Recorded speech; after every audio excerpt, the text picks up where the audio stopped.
A major rescue operation is right now underway after a huge landslide in a remote part of Papua New Guinea, with hundreds of people feared dead. Joining us from Port Moresby this morning is United Nations Representative Nicholas Booth. Nicholas, good morning. Thanks so much for your time on Weekend Today. So what do we know so far about the gravity of this disaster? Well, what we know, it's clearly a very serious landslide. It happened in a remote village, Yambali Village, which is on the highway that runs west through Enga Province, and it's totally blocked the highway. The village that was affected has about 100 homes, and all of those, I think, are affected by this landslide. So it's clearly a very serious incident. So, you continue.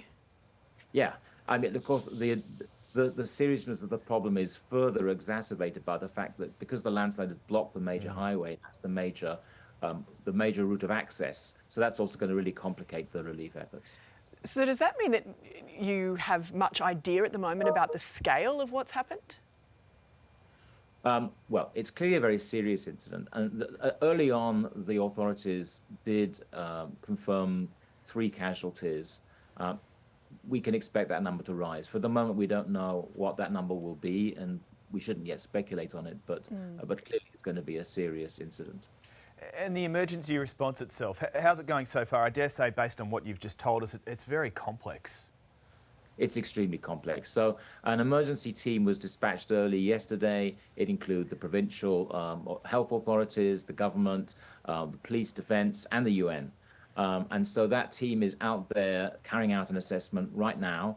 We're working closely with the government. We're working closely with other key partners like Australia.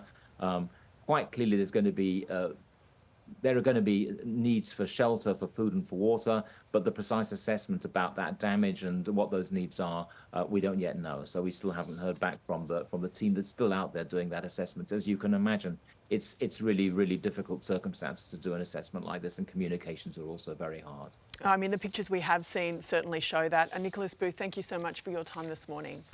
Just ahead right here on Weekend Today, breaking news.